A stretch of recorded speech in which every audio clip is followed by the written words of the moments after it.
Hello students, तो आओ हम आज नगर पालिका और नगर निगम के बारे में पढ़ें कि नगर पालिका और नगर निगम के कार्य होते क्या क्या हैं। तो बच्चों, नगर पालिका में 20,000 से 1 लाख तक की आबादी वाली जनसंख्या होती है और नगर पालिका के सदस्यों की संख्या 12 से 60 तक होती है। अब सवाल ये उठता है कि नगर पालिका के सदस्यों को चुनता कौन है। तो शहर के वे सभी लोग जो 18 वर्ष या अधिक उम्र के हों, वो अपना वोट दे करके अपने अपने मोहल्ले से नगर पालिका के सदस्यों को चुनता है, जिसे क्या कहते हैं? पार्षद कहते हैं। तो अब नगर पालिका का अधिकारी कौन होता होगा? तो राज्य सरकार हर एक नगर पालिका में एक मुख्य नगर पालिका अधिकारी की नियुक्ति करता है।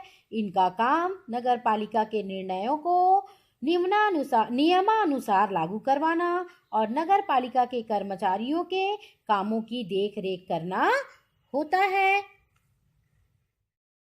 तो स्टूडेंट्स, नगर पालिका का सदस्य बनने के लिए कितनी आयु का होना आवश्यक है?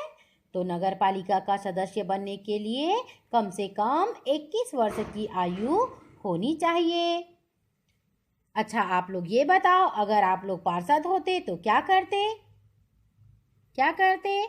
हाँ, अगर हम एक पार्षद होते तो अपने मोहल्ले की सभी समस्याओं का निपटारा करते और शहर के लिए विकास की योजनाएं बनाने में और उन्हें लागू करवाने में हम जो हैं बहुत महत्वपूर्ण भूमिका निभाते। अच्छा, तो स्टूडेंट्स, अब यह आप विचार करें कि नगर पालिका का काम क्या होता है।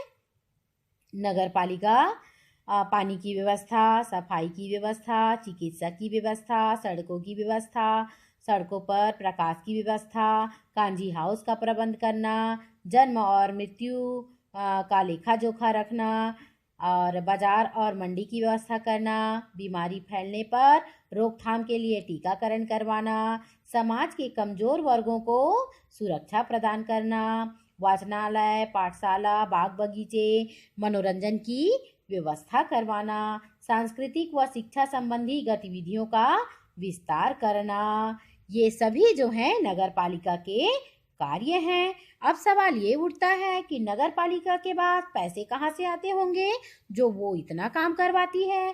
तो नगर पालिका की आमदनी जो है स्थानीय संस्थाओं के द्वारा प्राप्त होती है, जैसे कि निजी मकान, जमीन आदि पर संपत्ति का कर लगाते हैं तो उस पैसे से पानी, बिजली, सड़कों और शहरों की सफाई के लिए भी वो पैसा वसूलता है कर के रूप में। दुकानों से कर लेता है, मनोरंजन कर भी लेता है, सरकार से अनुदान राशि भी प्राप्त होती है और विज्ञापनों पर भी वो कर वसूलता है। अचल संपत्ति पर राज्य सरकार द्वारा लिए गए कर का अंशदान भी रहता है। तो इस प्रकार से नगर पालिका को आय की प्राप्ति होती है, जिससे वो अपने क्षेत्र में काम करवाती हैं।